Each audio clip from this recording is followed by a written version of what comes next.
E che siano Dolomiti, che siano colli, che siano pianure,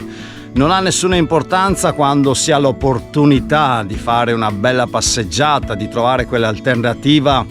che, a differenza dei grandi sentieri dolomitici, comunque danno l'opportunità di assaporare, di vivere questa primavera ormai già inoltrata e questo sole, queste bellissime giornate di sole bello caldo che danno già quell'aria, trasmettono già quel profumo di un'estate che finalmente un po' alla volta sta arrivando.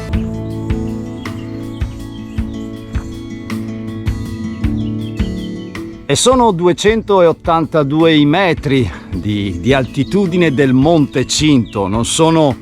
i 3.000 metri delle nostre Dolomiti, ma quelle verranno sicuramente man mano che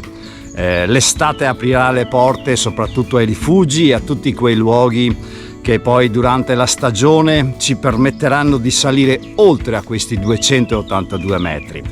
Mi trovo nel parco regionale dei Colli Euganei, casa mia diciamo, perché essendo padovano questo territorio è un territorio che sfrutto durante l'anno quando ho voglia di staccare un attimo dalle montagne e dedicarmi così a delle passeggiate tranquille e rilassanti all'interno di questo parco naturale ricco di flora, ricco di fauna e ricco soprattutto di sentieri, perché la diramazione, la rete dei sentieri che si trovano all'interno di questo bellissimo luogo naturale a volte sembra non avere confini, sembra quasi che una vita intera non basti per riuscire ad esplorare questi luoghi così meravigliosi.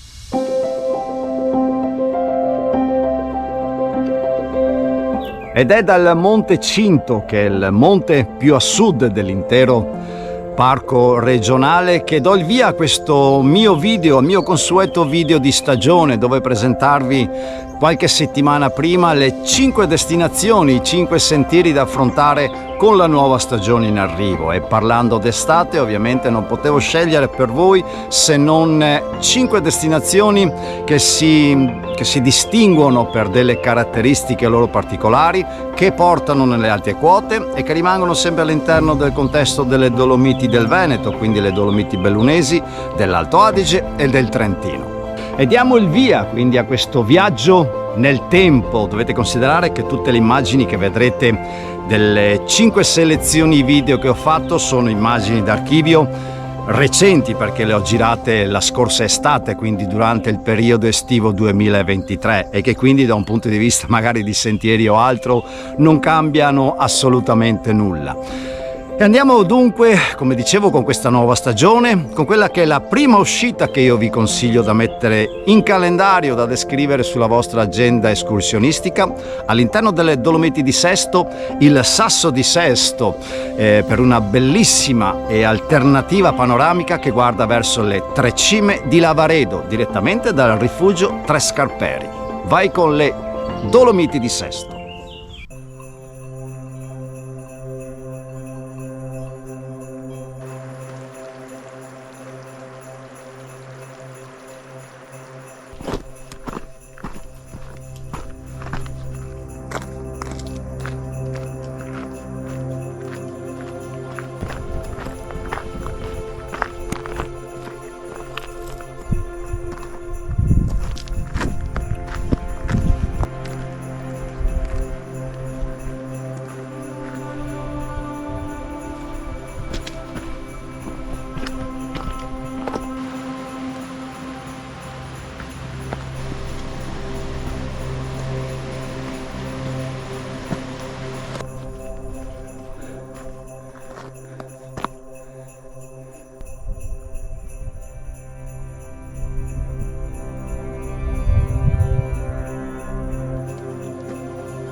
Oh yeah!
Ed ora, approfittando di questa bellissima giornata, di questo sole che riscalda l'intero ambiente naturale che mi circonda, boschi meravigliosi all'interno dei Colli Euganei, vi porto e vi do qualche consiglio particolare, in questo caso per quanto riguarda una bellissima escursione alle Torri del Violet, al rifugio Re Alberto. Questa, credetemi, non vi deve mancare.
E se le torri del Violet vi hanno riservato delle emozioni e delle immagini che sicuramente, per chi non le ha mai fatte, avranno sicuramente colpito, ora andiamo su qualcosa di più impegnativo, sebbene il sentiero che vi ho presentato in precedenza sicuramente era insomma, da un punto di vista tecnico di una media difficoltà. Ora andiamo un po' sul più impegnativo, perché si tratta di un anello molto lungo che dalla località di Mazzin, lungo la Val di Fassa, sale in direzione del rifugio e lago Antermoia, per poi rientrare nuovamente lungo la Val di Fassa tramite la Val d'Urona. E questa è la tappa numero 3.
Ed ora la quarta tappa, una escursione da brivido perché dovrete preparare caschetto e imbrago da ferrata, perché dal Passo Falzarego, dal Parco Naturale delle Dolomiti d'Ampezzo, quindi nel Bellunese, si sale in direzione del Lagazzuoi, ma non tramite la comoda funivia che facilita tante cose, ma tramite il sentiero del Kaiser Jäger per poi ridiscendere nuovamente in direzione del Passo Falzarego dal rifugio Lagazzuoi tramite la Galleria del Lagazzuoi. Un'emozione unica, una escursione straordinaria. Caschetto e imbrago da ferrata però, mi raccomando. Tappa numero 4.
Ed ora, come quinta tappa, rimaniamo ancora all'interno del territorio delle Dolomiti d'Ampezzo, sempre col caschetto e imbrago da ferrata a disposizione, perché dal Passo Giau si sale in vetta della Ragusela per scendere in direzione del rifugio Nuvolau, del rifugio Averau, e rientrare così in direzione del Passo Giau dal versante opposto della Ragusela stessa. Un bellissimo passaggio attrezzato dove l'imbrago e anche il caschetto ovviamente sono obbligatori, breve ma molto entusiasmante, molto bello da affrontare prima di salire in vetta della Ragusela stessa, dove ammirare un panorama delle Dolomiti ampezzane come in pochi luoghi si possono vedere. Ma bando alle ciance, vi lascio a queste mie immagini per quanto riguarda la Ragusela, la tappa numero 5.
e con questa bella panoramica che guarda verso questo versante della pianura padana, questo versante più a sud del Parco regionale dei Colli Euganei, vado quindi a chiudere questa mia camminata attraverso un'estate sicuramente da vivere. 5 consigli, come ripeto, che fanno parte di tanti altri consigli di tante altre destinazioni, considerando che tra 2-3 settimane, oggi siamo il 1° di giugno, fra 2-3 settimane i rifugi cominceranno un po' alla volta a riaprire tutti i battenti, i rifugi che sono per noi un punto di riferimento sicuramente importante da un punto di vista logistico, per pranzare, per passare sicuramente le notti sotto dei cieli meravigliosi. Riserva Dolomiti, silenzio, tempo e misura. È la mia prima guida escursionistica che raccoglie a sé le 3 regioni italiane per antonomasia, le 3 regioni dolomitiche, il Veneto, l'Alto Adige e il Trentino. Si tratta di 14 tappe, un anello escursionistico che partendo dal Comelico si inoltra poi all'interno dell'Alto Adige con le Dolomiti di Sesto, le Dolomiti di Braies, per entrare nel Trentino all'interno della bellissima Val di Fassa. È un cerchio che in 14 tappe poi si chiude nuovamente in direzione delle Dolomiti del Veneto, le Dolomiti Bellunesi, all'altezza della Croda da Lago e del territorio delle Dolomiti Ampezzane. Riserva Dolomiti è disponibile unicamente nello store di Amazon, basta cliccare entrare all'interno del mio blog e trovare quindi tutti i riferimenti per quanto riguarda l'acquisto di questa mia prima avventura editoriale, che spero possa essere per voi molto utile di fronte alla nuova estate che sta arrivando. 14 tappe, Riserva Dolomiti, silenzio, tempo, misura.